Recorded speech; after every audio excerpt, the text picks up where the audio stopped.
Hello everyone and welcome back to the F1 2024 Miami Grand Prix. Yes, we're back this weekend for another GP challenge and a last to first this time round with Logan Sargent. Of course, all the speculation at the moment that he could get dropped for Andrea Kimi Antonelli. I kind of thought, you know, it's his home race anyway. Whenever we've got a home race for a driver, I will always try and do it as that driver. But of course, yeah, with the added tension that he obviously might not keep his seat. Yeah, I wanted to especially to try and do this one and see if we could try and get him his second ever Formula 1 career points. Taking a look at the grid though, ready for this weekend, rather unsurprisingly, it is Max Verstappen on the pole position ahead of Charles Leclerc, who, yeah, the Ferrari man gets onto the front row, I believe for the first time in a few races there. Perez ahead of Carlos Sainz with Alonso beating out Lewis Hamilton there on row 3. Oscar Piastri ahead of Lando Norris with George Russell in the McLaren sandwich with Pierre Gasly rounding out the top 10 there. Stroll, Ocon, Albon and Zhou Guanyu with Yuki Tsunoda, Nico Hülkenberg, Kevin Magnussen, Bottas, Ricciardo, and Sargent has disappeared in the game. Whether that's a sign that he's going to get dropped, I don't know. But yeah, let's head then trackside here for the Miami Grand Prix. Well, here we are then, trackside for the Miami GP, and, well, as mentioned in the intro, what might be Logan Sargent's last Formula 1 Grand Prix, with all the rumours swirling that Andrea Kimi Antonelli could be replacing him here in the near future. We need to try and have a good race here today. Of course, 14 laps ahead of us around the Miami Autodrome. We've got a set of mediums, and then we'll head over to a set of softs towards the end of the race. Looks like we've got a bit of a split strategy. Some wanting to go the alternate way. It's 5 red lights though.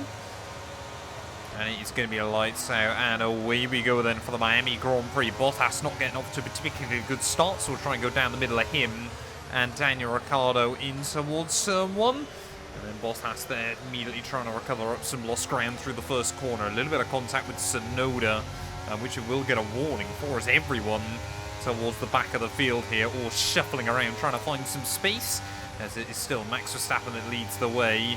So we make our way in towards the next few corners. Round the outside of Daniel Ricciardo will go. Not going to let the Australian keep that move too easily. It's down the inside, and not only Tsunoda and Bottas there, but also Kevin Magnussen. So by the time we make it out onto the back straight, then we are up and into P14. But you may notice that we've not got much straight line speed. In fact, we've basically got none at all here. The best way I found to set up this car was running very, very high wing. Unfortunately, the AI are going to be able to utilise that to their advantage. There is a little bit of contact with Magnussen. Second warning on just lap 1, but staggeringly, we picked up no damage in that incident, and I promise you damage is on full. It just seems to be that occasionally on F1 you get very, very lucky with where exactly you make contact with the car in front there. But making our way out onto the back straight there, I think Charles Leclerc is still trying to apply some pressure to Verstappen for the lead of the Grand Prix. The Ferrari man having a look around the outside there, but I'm sure Verstappen will just try and cover him off on the exits down the inside of Kevin Magnussen will go. A bold manoeuvre here, but like we said, Logan Sargent potentially racing for his seat, racing for his Formula 1 future, so we can't be afraid to take risks this afternoon. Well, here we go, Alex Albon trying to have a look around the outside of Nico Hülkenberg as we make our way down in towards the hairpin. Maybe these two squabbling could help us out a little bit. Our teammate is on the softer compounded tyre, so we'll get that grip round the long way round through the penultimate corner. I'll have the inside as we make our way back down towards turn 1 here. But now with DRS enabled, we need to try and get a little bit closer to the pair of them there, as Albon will swoop round Hulk's same side through turn 2 and turn 3. I wonder for Nico Hülkenberg now, whether, of course, because he's obviously going to stake next year, whether the motivation to score more points for Haas might just start to wane slightly. I mean, are you in a position where towards the end of the year, if there's a couple of points in it, and say Hülkenberg is in 8th or 9th place, do you let Sauber or Stake or Audi, whatever we want to call them, score those points? I don't know. I would love to know the inner workings of what Hülkenberg's thought process will be between now and the end of the year there. But Albon, yeah, making that move, and even with the DRS, Hülkenberg not able to get back to him. We need to try and take a leaf out of our teammate's book, though, and find a way around the German here as we navigate our way through the next few corners. Can we have a look down the inside? Oh, a little bit of wheel banging.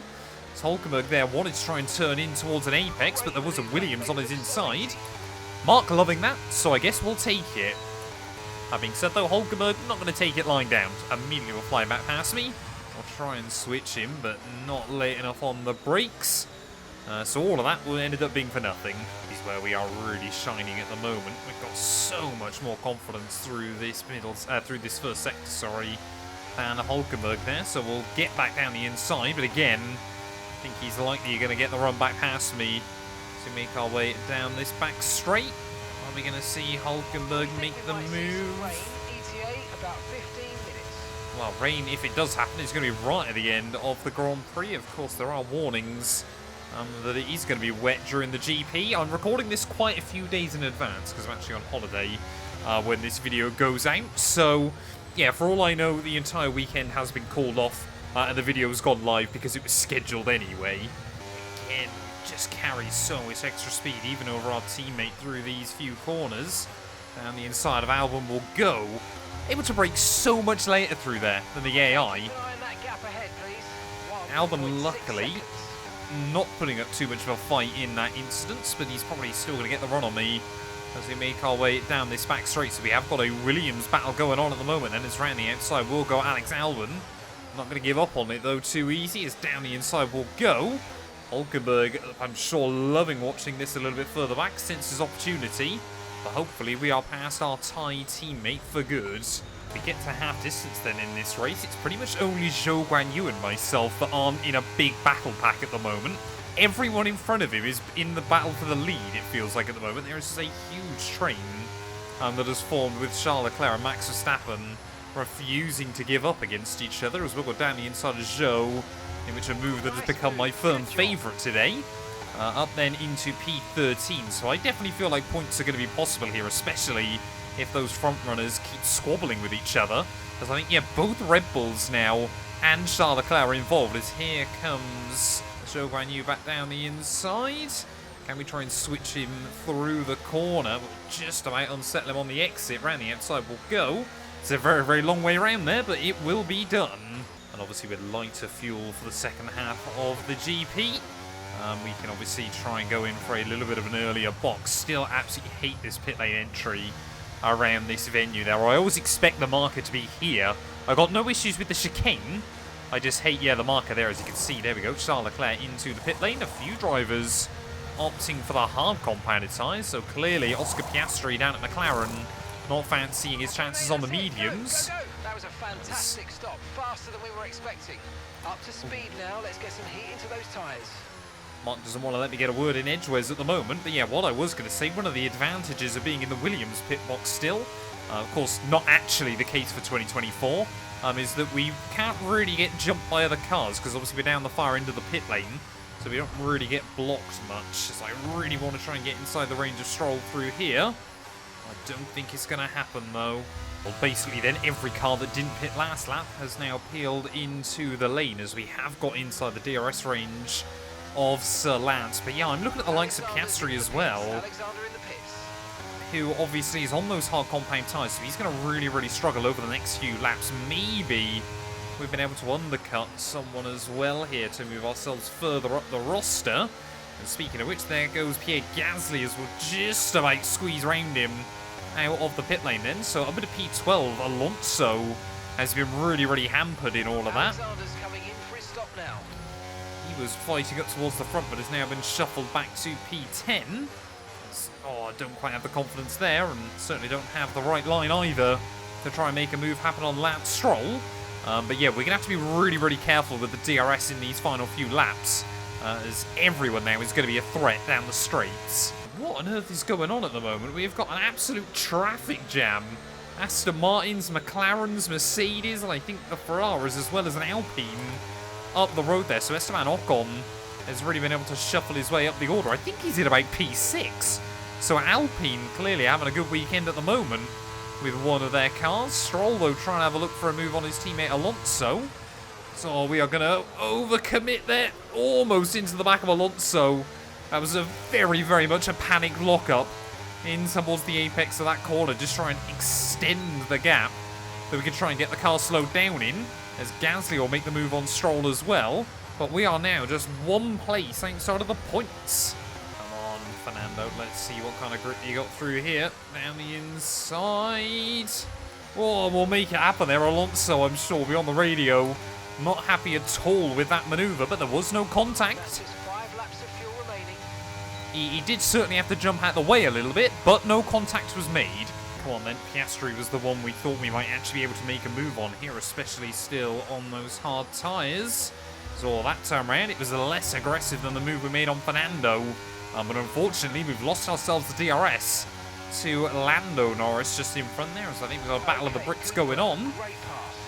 Esteban Ocon, of course, also smuggled into that group. But here goes Lando Norris, then back down the inside. Here comes Fernando Alonso, though. Down the outside there is, of course, sorry, it's Oscar Piastri, isn't it? Not Lando. Bit like we did with Zhou, though. We're not going to try and give up on it. Long way around we'll go. We'll have the inside for the next corner there. And the AI don't really like to go too wide through those next couple of corners, especially through that chicane. So into 9th place we go then. And Logan Sargent, I tell you what, if he ran a race like this weekend, he would surely be making a claim to keep his Williams seat. Piastri, though, I'm sure, again, is going to get the run on me, especially now we've got no DRS assistance. To the outside goes the McLaren there, as that thing is like a missile in a straight line. And again, on the inside, we cannot commit late enough on the brakes. Oh, I think Alonso's getting bored. I don't think he wants to be sat behind me for much longer in this race, but say top-end speed. Actually fairly competitive there, as there goes Fernando. A well-judged and timed manoeuvre down the inside, not to run into the back of Oscar Piastri in front.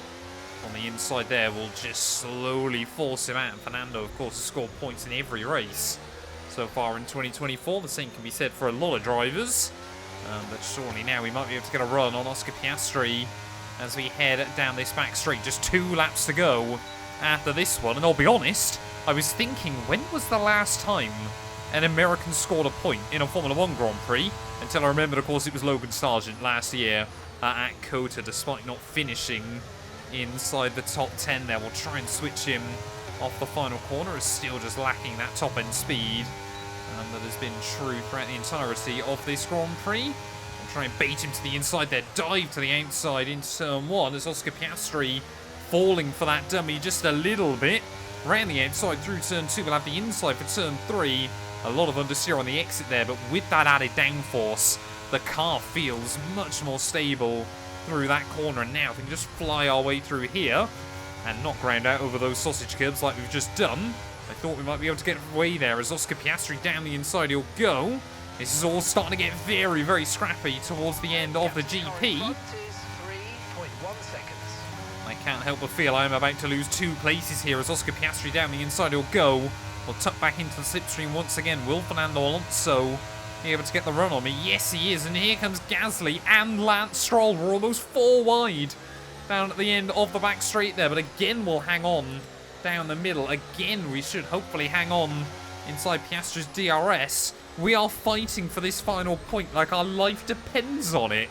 Well, on to the final lap we go then of this Miami Grand Prix. It's certainly been a turnout for the books so far, and actually I think, yeah, easily this race, maybe even the last 2 laps, have probably been more exciting than any previous Miami GP has delivered up to this point. But as we navigate our way through these final S section,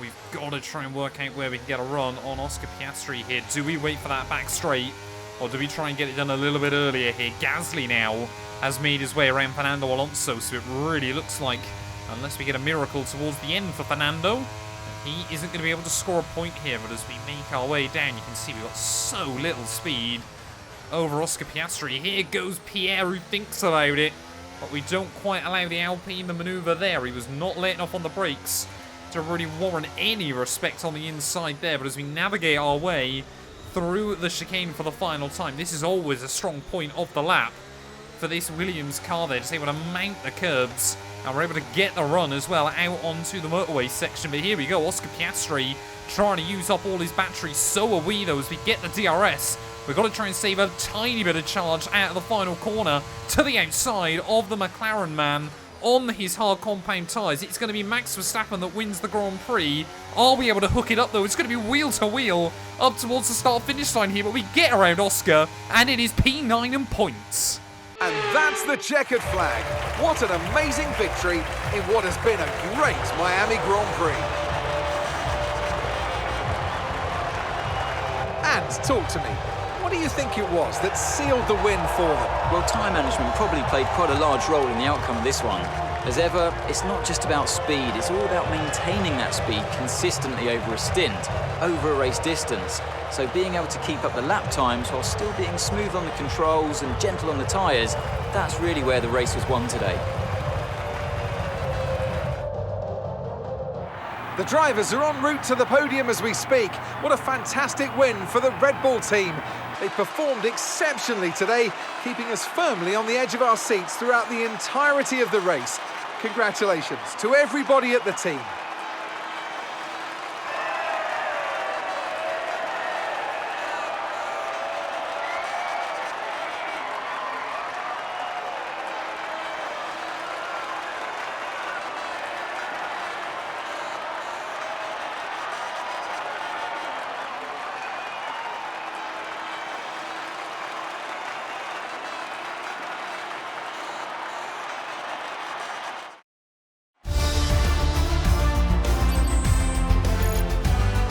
Well, after an incredible day of racing, who was your driver of the day, Ant? Max Verstappen seemed to just effortlessly weave through the other drivers today without a care in the world. He was definitely my driver of choice. Well, what an end to another fantastic weekend of racing. Thanks to everyone who joined us, and we'll see you for the next one.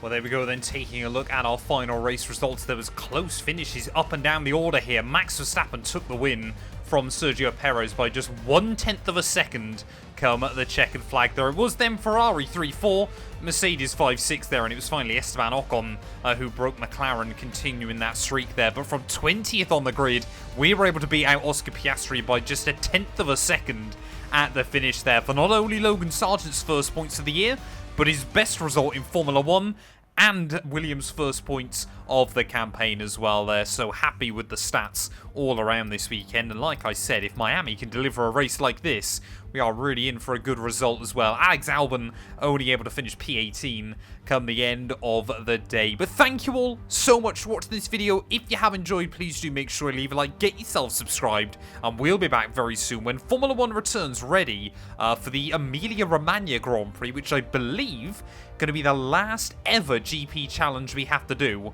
on F1 23.